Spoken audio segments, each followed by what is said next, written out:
Marathi steno dictation 120 शब्द प्रति minute 5 second.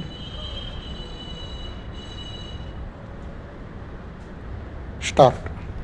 राज्याच्या विविध सेवा योजना कार्यालयांतर्फे गेल्या वर्षी त्यांच्या कार्यालयात किती सुशिक्षित, किती अर्धशिक्षित व किती अशिक्षित बेकारांची नोंद करण्यात आली, त्यापैकी किती बेकारांना काम देण्यात आले व आजपर्यंत नोंदविल्यांपैकी किती बेकारांना अद्याप काम देणे शिल्लक आहे, यासंबंधी माहिती देणारी जी विवरणपत्रे या विभागात प्राप्त झाली आहे, त्यांचे संकलन करून एक सविस्तर टिप्पणीवरून हे दिसून येईल की राज्यातील सर्व प्रकारच्या बेकारांच्या संख्येत प्रत्यही वाढ होत असून सुशिक्षित बेकारांच्या संख्येत दरवर्षी होणारी वाढ तर भयावह म्हणता येईल अशा पातळीला येऊन पोहोचली आहे.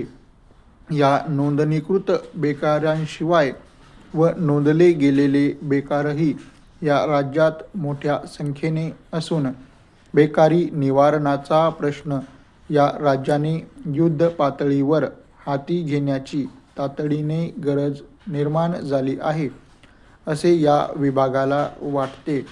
या राज्याने ज्या विविध विकास योजना तसेच रोजगार हमी योजना या राज्यात हाती घेतल्या आहेत, त्यामुळे मोठ्या प्रमाणावर बेकारांना काम मिळण्याची सोय झाली आहे, ही गोष्ट सर्वमान्य आहे. त्याचप्रमाणे सुशिक्षित बेकारांसाठी जी स्वयंरोजगार योजना राज्य सरकार राबवित आहे, त्यामुळेही अनेक सुशिक्षित बेरोजगारांना व्यवसाय मिळाला आहे.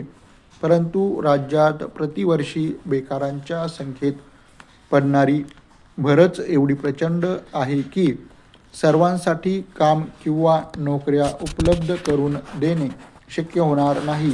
याकरिता व्यवसायाभिमुख शिक्षणावर जास्तीत जास्त भर देण्याची निकड कधी नव्हे इतकी निर्माण झाली आहे, असे वाटते.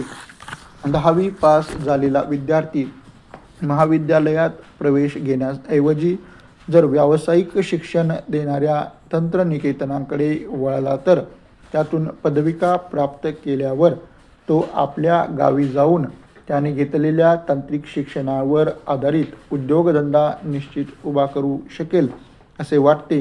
म्हणून राज्यात मोठ्या प्रमाणावर तंत्रनिकेतने स्थापन करण्याची अत्यंत गरज आहे.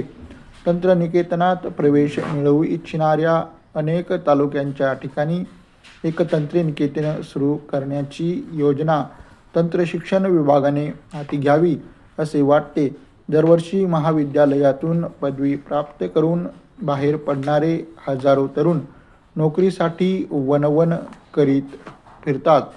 या सर्वांना नोकऱ्या देणे अशक्यप्राय आहे.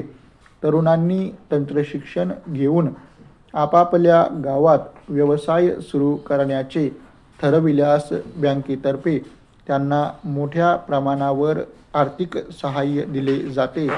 या सहाय्याचा लाभ घेण्यास जास्तीत जास्त तरुण पुढे आल्यास सेवा योजना कार्यालयाकडे नावनोंदणीसाठी आज जी रीघ लागते ती पुष्कळ कमी होईल व त्या यंत्रणेवरील ताणही कमी होईल. म्हणून तंत्रशिक्षण विभागाने याबाबतीत आवश्यक ती कार्यवाही त्वरित करावी, अशी विनंती आहे. परीक्षेत आपला